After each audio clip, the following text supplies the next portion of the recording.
Friends, welcome back to amazing thoughts of me. இந்த வீடியோவில் நம்ம என்ன பார்க்க போகிறோம் அப்படின்னா, ஃப்ரெண்ட்ஸ், ஃபர்ஸ்ட் ஆஃப் ஆல் நான் உங்ககிட்ட வந்து ஒரு எக்ஸ்கியூஸ் கேட்டுறேன். செகண்ட் ப்ரோமோ வந்து 1 hour ஆச்சு, பட் நான் வீடியோ போகிறதுக்கு இவ்வளோ லேட் ஆகிடுச்சு. ஏன் தெரியுமா? நான் வந்து லைவை பார்த்து சிரித்து சிரித்து வயிறு வலிச்சிருச்சு மக்களே. செம்மையாக இருந்துச்சு. விக்ரம் அவர்கள் வந்து சுபிக்ஷா மேலே வந்து ஒரு வழக்கு தொடுத்திருந்தாரு. அது என்னன்னா, அவங்க பீட் பாக்ஸிங்கிற பேரில் வீட்டில் எல்லா பக்கமும் துப்பி வைக்கிறாங்க, அவங்க பாடினதை கேட்டு இவர் காதில் இருந்து ரத்தம் வந்துருச்சு அப்படின்னு சொல்லி அவர் வந்து ஒரு காமெடியான வழக்கை வந்து தொடுத்திருந்தாரு. பட் இந்த மாதிரி ஒரு சில சீப்பான கேசஸ் அப்படிங்கிற மாதிரி இல்லாமல், பட் இது வந்து ஒரு காமெடியான கேஸாக இருந்துச்சு. ரொம்பவே ரசிக்கும்படியாக இருந்துச்சு. ரொம்ப நாள் கழித்து பிக் பாஸை பார்த்து மனசு விட்டு சிரித்த மாதிரி இருந்துச்சு. நம்மளுக்கு வெளியில் நிறைய விஷயங்கள் மனசு விட்டு சிரிக்க இருக்கும். பர்டிகுலராக இந்த சீசன் 9 வந்து நம்ம மனசு விட்டு சிரித்த விஷயம் அப்படின்னு பார்த்தீங்கன்னா, இன்றைக்கி அந்த லைவில் நடந்த கேஸு. அது வந்து செம்ம ஜாலியாக போச்சு மக்களே. அதில் வந்து வின் பண்ணது என்னமோ சுபிக்ஷா தான். பட் ஆனால் இவங்க கொடுத்த ஆதாரங்கள் எல்லாம் வந்து சரியில்லை அப்படிங்கிற மாதிரி சொல்லி கேஸை டைல்யூட் பண்ணாங்க. சபரி அவர் வந்து சும்மா சொல்லக்கூடாதுங்க, நல்லாவே வாதாடுறாரு.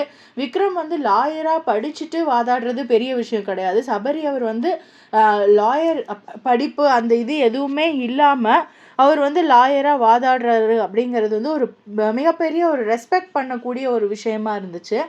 சரி, கம்மிங் டு த பாயிண்ட் மக்களே. ஆல்ரெடி 2 minutes கிட்ட ஆக போகுது. நீங்கள் கூட அதை பார்க்கணும் அப்படின்னா எங்கேயாவது வீடியோ கிடைச்சா நான் கண்டிப்பாக அந்த கிளிப்பிங்ஸ் வந்து உங்களுக்கு அட்டாச் பண்ணுறேன். ஸோ நீங்கள் வந்து அதை பார்த்துக்கோங்க. இல்லைன்னா கூட நீங்கள் எக்ஸ் தளத்தில் போய் பார்க்கலாம்.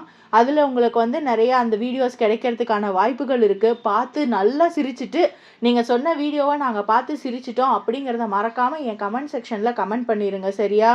அப்போது இப்போ வந்து நம்ம ப்ரோமோ 2க்கு போகலாமா? ப்ரோமோ 2 என்ன அப்படின்னா, அகெயின் வந்து அந்த பார்வதி அவங்களோட வழக்கை பற்றி தான் வந்திருக்கு. இது இல்லாமல் இன்னொரு வீடியோ கூட பார்த்தீங்கன்னா, திவ்யாவை வந்து சாட்சிக்கு கூப்பிட்ருக்காங்க பார்வதி. கம்ருதீனும் திவ்யாவும் சேர்ந்து, அதாவது கம்ருதீன் வந்து வழக்கறிஞராகவும் திவ்யா வந்து அதுக்கு சாட்சியாகவும் வர்றதுக்காக பார்வதி வந்து கூப்பிட்ருக்காங்க.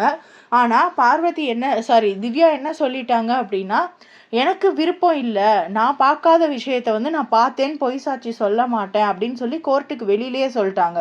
பட் இருந்தாலும் கோர்ட்டுக்குள்ளே போய் அவங்க வந்து திவ்யாவை சாட்சியாக கூப்பிட்ருக்காங்க. திவ்யாவை வந்து ஆப்போசிட் டீமில் போயிட்டு நான் வந்து பொய் சாட்சியாக சொல்ல முடியாது அப்படிங்கிறத வந்து சொல்லிட்டாங்க. அடுத்தது வந்து விக்ரம் பார்த்தீங்கன்னா செம்மையாக வச்சு கிழிச்சு விட்ருக்காருன்னே சொல்லலாம் பார்வதியை. நீங்கள் வந்து இந்த மாதிரியான விஷயத்த நீங்கள் பண்ணியிருக்கீங்க அப்படின்னு சொல்லிட்டு, எக்ஸ்கியூஸ் மீ, நீங்கள் என்ன என்னை லேபிள் பண்ண பார்க்குறீங்களா அப்படின்னு சொல்லி பார்வதி கேட்டாங்க. அப்போ பார்வதி வந்து விக்ரமை வக்ரம்னு பண்ணதுக்கு பேர் லேபிள் இல்லைங்களா? அரோராவை அகோரான்னு பண்ணதுக்கு பேர் லேபிள் இல்லையா? அது லேபிள் இல்லைன்னா இதுவும் லேபிள் இல்லைங்க அப்படிங்கிற மாதிரி சொல்லிட்டாங்க. எத்தனையோ பேரை வந்து கேரக்டர் அசாசினேஷன் பண்ணியிருக்காங்க பார்வதி. ஸோ அப்படி இருக்கிறப்ப இவங்க பண்ணதை சொன்னால் மட்டும் இவங்களால எப்படி வந்து ஏற்றுக்க முடியல அப்படிங்கிறது நம்மளுக்கு தெரியல.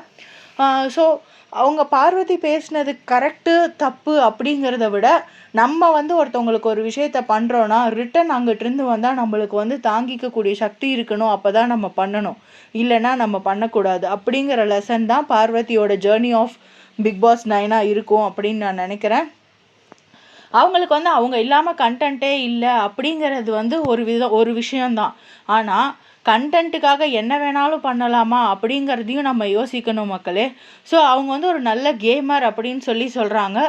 கேமர் ஓகே ஃபைன், பட் அடுத்தவங்களோட எமோஷன்ஸ், அடுத்தவங்களோட ஃபீலிங்ஸ், இது எதுலேயுமே விளையாடுறவங்க நல்ல கேமரா அப்படிங்கிறதையும் நம்ம வந்து யோசித்து பார்க்கணும்.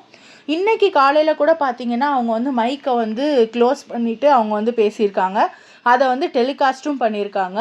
வீக்கெண்டில் இதை விஜேஎஸ் சார் அட்ரெஸ் பண்ணுறாரா அப்படிங்கிறத நம்ம வெயிட் பண்ணி தான் பார்க்கணும். ஸோ இதுதான் மக்களே ஓவராலாக ப்ரோமோ 2ல் வந்தது. ப்ரோமோ 3 வந்து நான் ஆன் டைமுக்கு கொடுக்க பார்க்குறேன். ஸோ அந்த அப்டேட்ஸ் எல்லாம் உங்களுக்கு உடனுக்குடனே நீங்கள் குடிக்கிற சூடான டீ காஃபி மாதிரி வரணும் அப்படின்னா என்னோடய சேனலுக்கு மறக்காமல் சப்ஸ்கிரைப் பண்ணிக்கோங்க, லைக் பண்ணுங்கள், பிடிச்சிருந்தா உங்கள் ஃப்ரெண்ட்ஸுக்கும் ஷேர் பண்ணுங்கள். தேங்க்யூ ஃப்ரெண்ட்ஸ், தேங்க்ஸ் ஃபார் வாட்சிங் மை வீடியோ. பாய்.